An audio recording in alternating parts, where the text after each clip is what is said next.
এবং নবীজি যখন নবুয়তের দাবি করলেন তখন এই লোকগুলি সর্বপ্রথম এক ডাকে নবীজির দাওয়াত কবুল করে নিলেন।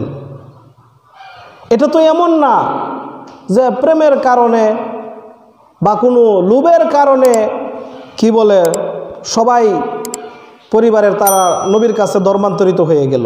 তারা তো অন্য ধর্মে দীক্ষিত ছিল। এই ধর্মান্তরিত হওয়াটা পরিপূর্ণ অন্তর থেকে। যেমন আবু বকর সিদ্দিক রাদিয়াল্লাহু আনহু, তিনি তো নবীজির পরিবারের কেউ ছিলেন না, তিনি নবীজির সমবয়স্ক ছিলেন। নবীজির বয়স যখন 20 বৎসর, তখন আবু বকর সিদ্দিক রাদিয়াল্লাহু আনহুর বয়স ছিল 18 বৎসর, 2 বৎসরের ব্যবধান। তো নবীজির সাথে সব সময় তার বন্ধুত্ব ছিল। আবু বকর সিদ্দিক রাদিয়াল্লাহু আনহু ব্যবসায়িক লোক ছিলেন এবং সেই আরবের যে কয়জন জাতীয় নেতা ছিল তাদের মধ্যে তিনিও একজন ছিল।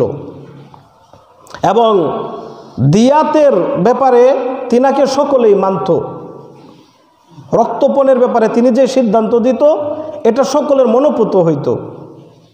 এবং তিনি যদি জিম্মাদারি নিতেন তাহলে সমস্ত কওম মিলে সেটাকে পূরণ করার চেষ্টা করত, অন্য কারো দ্বারা এটা সম্ভব হইতো না। তো নবীজি যখন প্রথম নবুয়তের দাওয়াত দিলেন, এরকমভাবে আবু বকর সিদ্দিক রাদিয়াল্লাহু আনহু, যারা নবীজির পরিবারের কেউ ছিলেন না, নবীজির সাথে একটু বেশি সময় যারা ছিলেন শুধুমাত্র, তারা সকলেই মুসলমান হয়ে গেছে। তো এই মুসলমানিগুলি তো অন্য কোনোর কারণে না, এগুলি পরিষ্কার তাদের দিলের থেকে এসেছে। যে আমাদের দেশের মধ্যে মুসলমান হয়, প্রেম করছে, একজন অমুসলিম মেয়ে মুসলমান ছেলের সাথে প্রেম করছে, এখন কালেমা পড়াইয়া বিয়া করাইব। এখন দেখা গেছে যদি মুসলমান না হয় তাহলে পরিবার মানতে চায় না। এখন মেয়ে কহ রাজি, মুসলমান হইয়াম, কালেমা পড়া বিয়া করাইয়া দেয়। এরকম হয়েছে না ঘটনা?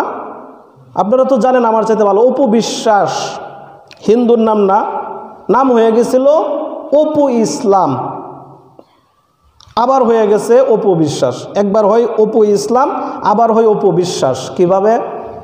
ইসলামের যে কয়েকটা ভাষা আছে, যেমন মুসলমান, মুমিন, মুনাফিক, এর মধ্যে আরেকটা ভাষা আছে মুরতাদ। মুরতাদ কাকে বলে? মুরতাদ হচ্ছে যে ইসলাম থেকে ধর্মান্তরিত হয়, যে ইসলাম ধর্ম থেকে খারিজ হয়ে যায়, তাকে বলা হয় মুরতাদ।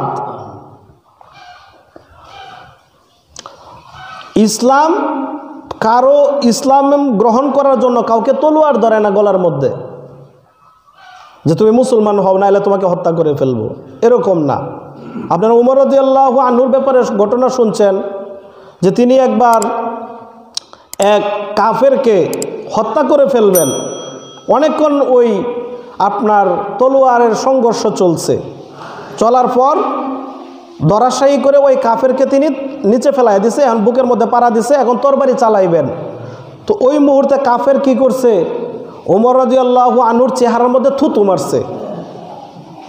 তো থুতু মারতেই ওমর রাদিয়াল্লাহু আনহু তাকে ছাইরা দিছে। যেখানে এতক্ষণ পর্যন্ত তার সাথে সরাসরি তলোয়ার দ্বারা জীবনবাজির যুদ্ধ হয়েছিল, এখন সেই জীবনের জানের শত্রুকে কতল করবেন, হত্যা করবেন, সেই শত্রু জিদ বাড়ানোর জন্য আবার থুতু মারছে উমরের মুখের মধ্যে। তাকে তো এখন আরও বেশি কষ্ট দিয়ে হত্যা করার কথা ছিল, সেই জায়গায় তাকে তিনি ছেড়েই দিলেন।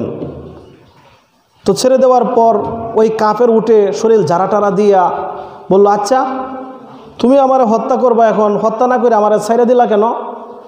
আমি প্রথমে যে তোমারে শোয়াইছিলাম হত্যা করার জন্য, সেটা ছিল ইসলামের জন্য, তুমি ইসলামের দুশ্মন ছিলে, এই জন্য আমি তোমাকে হত্যা করতে চাইছিলাম। আর এখন তুমি যখন আমার থুতু মারছো, তখন তোমার প্রতি আমার জিদ উঠছে। এখন যদি আমি তোমাকে হত্যা করি, সেটা ইসলামের জন্য না, আমার জিদের কারণে, আমার জন্য আমি তোমাকে হত্যা করে গুনাহগার হব। এখন তোমার প্রতি আমার একটা জিদ চলে আসছে, এজন্য আমি তোমার ছাইরা দিছি। পরে আরেকবার যদি আমার সাথে দেখা হয়, তখন তোমার সাথে মোকাবেলা হবে ইসলামের জন্য। তো এই এমন আচরণ যে নতুন জীবন পাইছে এবং ইসলামের সৌন্দর্যের কারণে নতুন জীবন পাইছে, সে কি আর মুসলমান না হইয়া পারে? তো তখন ওই কাফেরও কালেমা পড়ে মুসলমান হয়ে গেছে। তো বলতেছিলাম যে ইসলাম কাউকে জোর করে ওই ইসলামের সীমানায় আসার কথা বলে না, কিন্তু ইসলামকে অবমাননা করে কেউ যদি ইসলাম থেকে খারিজ হয়ে যায় তাকে বলা হয় মুরতাদ। আর ইসলামের আইন অনুযায়ী মুরতাদের শাস্তি হচ্ছে মৃত্যুদণ্ড। মুরতাদের শাস্তি কি? মৃত্যুদণ্ড, তাকে কতল করা হবে। এখন তো ফাইজলামি, একবার বিয়া বসে ওই ছেলে পাওয়ার জন্য, জামাই পাওয়ার জন্য, প্রেমিক পাওয়ার জন্য একবার মুসলমান হয়, আবার ও মুসলিম হয়ে যা, এরকম তামাশা শুরু হয়েছে।